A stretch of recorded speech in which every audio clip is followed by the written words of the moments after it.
राजेंद्र पाल गौतम का अगर कोई दोष है तो वो ब्राह्मणवादी केजरीवाल के साथ जाने का दोष है, बाकी उसका कोई दोष नहीं है। मतलब वो जो कॉन्ट्रडिक्शन है, राजेंद्र पाल गौतम उस कॉन्ट्रडिक्शन से शिकार है। सर क्या कहेंगे, जिस तरह से नागपुर में आप प्रोटेस्ट मार्च करने जा रहे थे और आपको डिटेन कर लिया गया और ऊपर से जानकारी आ रही है कि FIR हो गई आप पर, क्या कहना चाहेंगे? दो बातें हैं कि एक तो वो सारा कार्यक्रम उन्होंने जानबूझकर योजना बनाकर रोकने की कोशिश की और रोकने की कोशिश में वो विफल हो गए और बहुत बड़े पैमाने पर 2-3 लाख लोगों का गैदरिंग होने की वजह से पुलिस लोग गाड़ियां लाते रहे और लोग लगातार आते रहे। आखिरकार पुलिस कमिश्नर परेशान हो गया कि अभी हमारे पास तो फोर्स है नहीं। 8,000 फोर्स मंगाया था उन्होंने और 200 किलोमीटर दूर तक गाड़ियां हमारी रोकी। मतलब लगभग 50,000 से ज़्यादा लोगों को और आने नहीं दिया गया इसके अंदर। तो इसलिए ये उनकी विफलता है और आखिरकार कमिश्नर को मैं सदर पुलिस चौकी में मुझे डिटेन करके रखा गया था, तो वहाँ पुलिस कमिश्नर को मुझे मिलने के लिए आना पड़ा जी। और आकर के मुझे ये कहना पड़ा कि 5 मिनट के लिए आप मौत के सामने चलिए जी। 5 मिनट के लिए, कम से कम 5 मिनट के लिए चलिए जी। तो मैंने कहा नहीं, मैं आपने डिटेन करके रखा है तो मैं नहीं जाऊँगा। जी। शांति बनाए रखने के लिए मैं वीडियो बनाने के लिए तैयार हूँ, मगर मौत के सामने जाकर मैं ये कहने के लिए तैयार नहीं। तो अल्टीमेटली उनकी हेकड़ी जो थी जी। कि फोर्स के साथ में, ताकत के साथ में, ज़बरदस्ती के साथ में जो उन्होंने ये करने का प्रयास किया, वो सारा का सारा मतलब धरा का धरा रह गया। वो सही नहीं हुआ, गलत काम किया उन्होंने। तो उसके लिए हम लोग सुप्रीम कोर्ट में भी गए हुए हैं जी। और जो आवश्यक कार्रवाई है आने वाले समय में वो भी हम लोग करेंगे। दिल्ली सरकार में मंत्री थे राजेंद्र पाल गौतम, उन्होंने 22 प्रतिज्ञा ली और उसके बाद अरविंद केजरीवाल जी ने उनका इस्तीफा लिया मंत्री पद से और भाजपा ने आरोप लगाया कि 22 प्रतिज्ञा के जरिए हिंदू देवी देवताओं और उनके धर्म का अपमान किया है। इस पर नहीं, मौलिक बात तो ये है कि 26 जनवरी 1950 को संविधान लागू हुआ और 14 अक्टूबर 1956 को संविधान लागू होने के 6 साल के दरमियान बाबा साहब अम्बेडकर ने ये 22 प्रतिज्ञाएं कही। तो उस समय तो कोई इस तरह का आरोप उनके ऊपर नहीं लगाया गया कि उन्होंने हिंदू देवी देवताओं का अपमान किया या उन्होंने गाली गलौज करने का काम किया। तो ये मीडिया के द्वारा खबरें बनाकर ऐसा माहौल बनाया गया है और ऐसा कोई जो 22 प्रतिज्ञाएं हैं उसमें ऐसा कुछ भी लिखा हुआ है नहीं जिससे अपमान करने वाली बात होती हो। ऐसी कोई बात, ऐसा कोई मुद्दा उसमें है नहीं। मुद्दा सर ये है कि और जैसे सिसोदिया जी है उनका इस्तीफा नहीं लिया, सत्येंद्र जैन जी का इस्तीफा नहीं लिया, इनका इस्तीफा क्यों मंजूर कर लिया सर, जबकि उन पर आरोप ज़्यादा लगे हुए हैं सर। पर राजेंद्र पाल जी पे ऐसा तो आरोप नहीं था कि इस्तीफा लेने लगे। हाँ, तो मतलब जो केजरीवाल जी की विचारधारा, भारतीय जनता पार्टी की विचारधारा में कोई अंतर नहीं है ना। क्या दलित समाज सर वोट बैंक के लिए कि बीजेपी की विचारधारा में और केजरीवाल की विचारधारा में कोई अंतर नहीं है, तो उन दोनों के बीच में कंपटीशन है कि कौन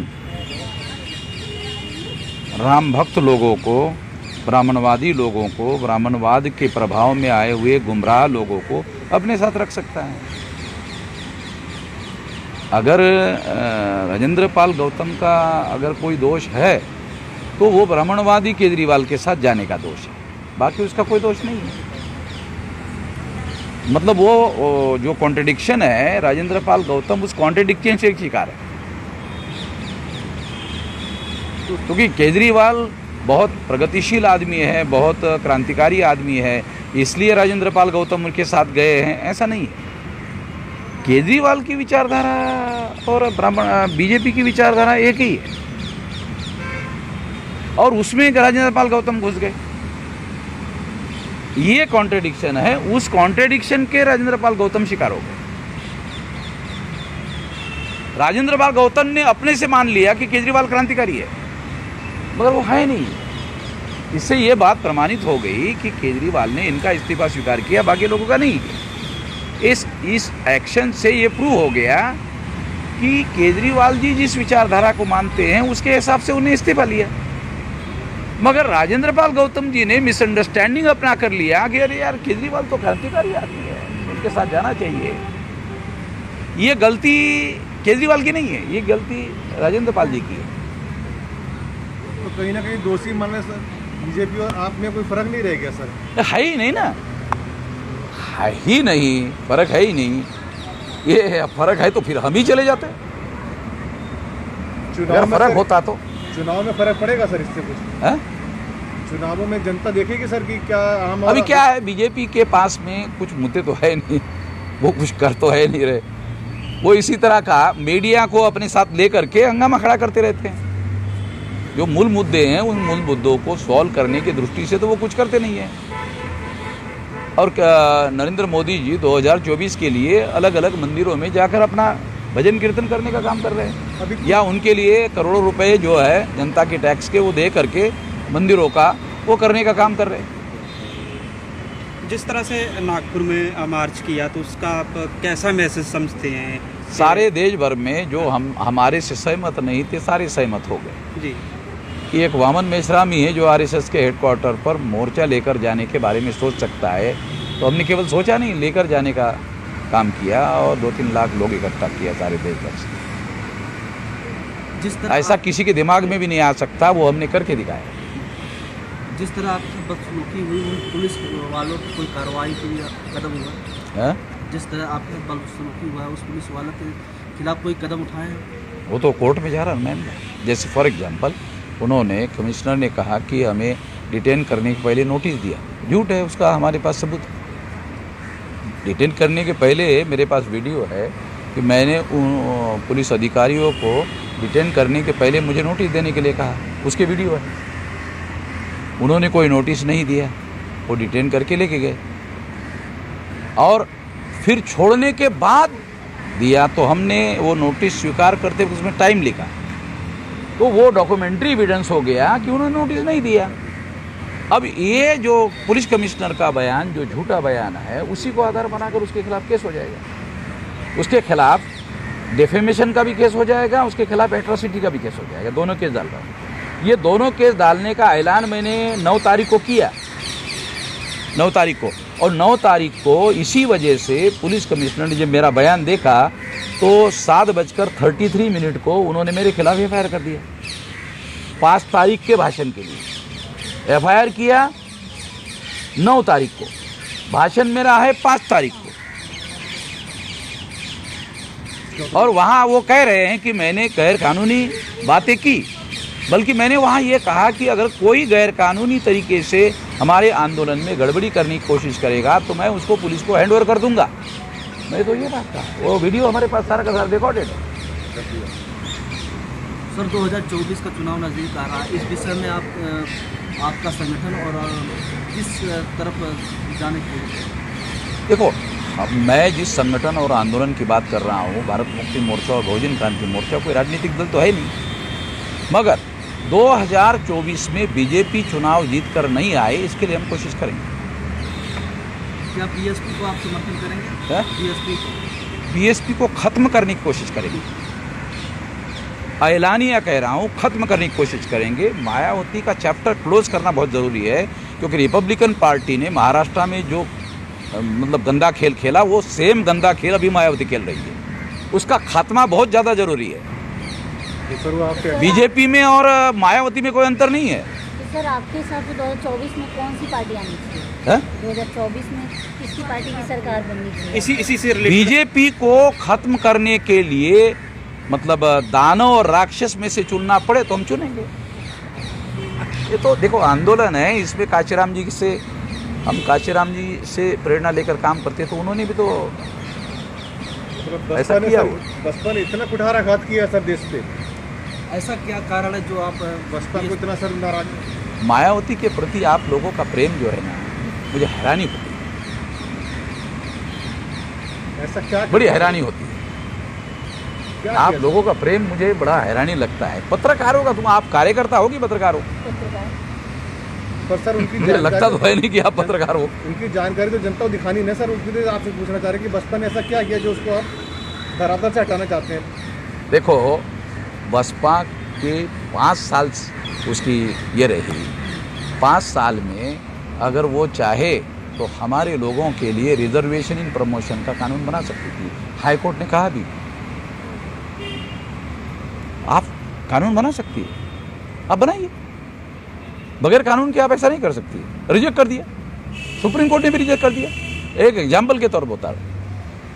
आपको पता है कि एट्रोसिटीज़ का जो कानून है, उसके लिए जो सर्कुलर मायावती ने निकाला कि किसी भी एट्रोसिटी करने वाले लोगों को जांच पड़ताल पुलिस के द्वारा किए बगैर और सबूत मिले बगैर किसी प्रकार की कोई कार्रवाई नहीं की जाएगी। पुलिस वाले जांच पड़ताल में हमारे लोगों के फेवर में काम करते हैं कई सारे देश भर में।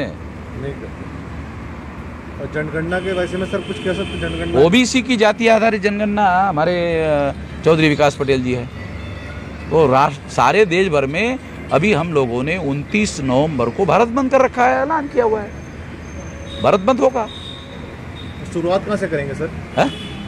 अरे भारत बंद भारत से शुरू होगा कि अमेरिका से शुरू होगा? किस राज्य से? किस राज्य से शुरू करेंगे? भारत एक साथ एक ही दिन? हाँ, भारत बंद का मतलब एक राज्य में नहीं होता है। भारत में हमारे देखो, हमारा संगठन है 31 राज्यों में, 567 जिलों में, 4000 से ज़्यादा तहसीलों में, 22,000 से ज़्यादा ब्लॉक में और 1.5 लाख से ज़्यादा गाँव में है। ये पूछना चाह रहा अभी 674 जिलों में बंद होगा। अभी ये निर्णय अभी यहाँ हो गए और 150 लोगों को, जो 674 जिले बचे हुए हैं, मतलब 100-125 बचे हैं, उनमें एक एक आदमी को मैं भेज रहा हूँ। ये 3 महीने में 674 जिलों में फैल जाएगा। और आज की तारीख में जिसे फुले शाह अम्बेडकर का आंदोलन कहते हैं, ये हमारे आंदोलन के अलावा अभी कोई है नहीं, कोई लड़ता हुआ नहीं है। बीजेपी के लोग मायावती को डरा रहे हैं और मायावती डर रही है। डरपोक आदमी हमारी लड़ाई लड़ सकते हैं। अरे भिड़ने वाले लोग चाहिए। अम्बेडकरवाद का दूसरा नाम है भिड़ना। और फिर आरएसएस के हेडक्वार्टर पर जाके भिड़ना, ऐसा दिमाग में भी मायावती के आ सकता है। मायावती को या तो काशीराम जैसा मेंटोर चाहिए या तो वो सतीश मिश्रा जैसा। वो बगैर मेंटोर को कोई काम नहीं कर सकती। मायावती बगैर मेंटर को काम नहीं कर सकती। मेरी बात समझ रहे हैं क्या? इसका कोई सवाल है तो पूछो। पीएफआई के बारे में सर एक 2 लाइन सर।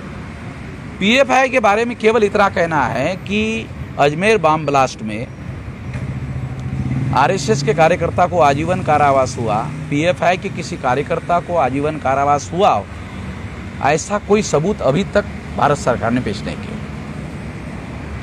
और इस पर बैन लगा दिया, उसको आजीवन कारावास होने के बावजूद भी बैन नहीं लगाया। नहीं है, समझ में नहीं आ रहा है। सबूत के साथ बोल रहा हूँ। 18 केसेस है आरएसएस पर अभी भी। 18 में एक केस देशद्रोह का मुकदमा फेस कर रही है आरएसएस। सरकार उनकी होने की वजह से उस केसेस को लंबी लंबी तारीखें मिलकर तारीखें आया चलते रहते। ये चल रहा है।